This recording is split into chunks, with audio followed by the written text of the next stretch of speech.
40 регионов России подключились к акции «День с поваром». Его проводят Российское движение школьников «Шеф в школе» и федеральный проект «Гастрономическая карта России».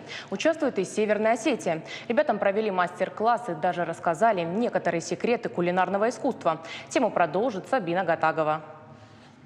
Школьники следят за каждым движением поваров. Чтобы правильно, а главное вкусно испечь осетинский пирог, важно все. Техника, пропорции, вес и, конечно, ингредиенты. Валерия Абиева уже в 13 лет знала о тонкостях приготовления национального блюда. Сюда пришла, чтобы поделиться собственным опытом и узнать новые секреты кулинарного мастерства от профессионалов. У школьников есть большая возможность самим впервые приготовить осетинские пироги. Это очень большая подготовка, это очень ответственно, и не хочется поделиться с другими, показать это другим, чтобы другие тоже могли это делать. Тонкости работы с тестом решила узнать и Агунда Гусалова. Она одной из первых решила поучаствовать в акции. Считает, навыки готовки нужны каждой девушке с самых ранних лет. Здесь очень интересно, рассказывают все подробно, ясно. Очень хорошие люди, преподаватели.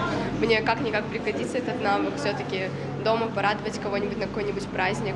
Благодаря проекту «День с поваром» дети освоили общую культуру еды, правила здорового питания, учились готовить как простые и быстрые блюда, так и сложные кулинарные композиции. Меню для приготовления – настоящая карта вкусов России. Но самое главное здесь не только освоить кулинарные технологии, но и вдохновиться творческим процессом. А для некоторых новые знания станут началом своего собственного профессионального пути.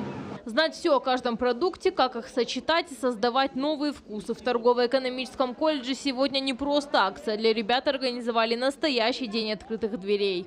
Дети совершили экскурсию по учебному заведению и в канун проведения регионального чемпионата Обилимпикс увидели также другие площадки, на которых работают наши дети, дети всей республики, гости республики.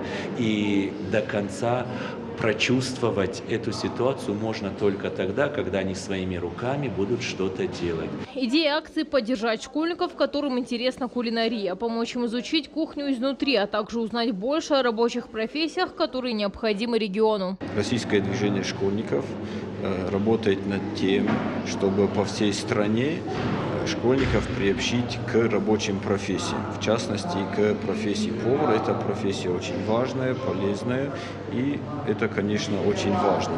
Народный фронт поддерживает эту инициативу, и совместно мы работаем над тем, чтобы дети определились, в какой профессии они хотят быть. Нам нужно больше рабочих профессий, чтобы дети были заняты, чтобы им легче было завтра приспособиться к жизни. К проекту «Гастрономическая карта России» подключились уже 40 регионов страны. Сотни детей побывали на кулинарных мастер-классах от лучших шеф-поваров, познакомились с кухней регионов и следили за производством продуктов. Сабина Гатагова, Заур Кодзаев. Новости Осетии.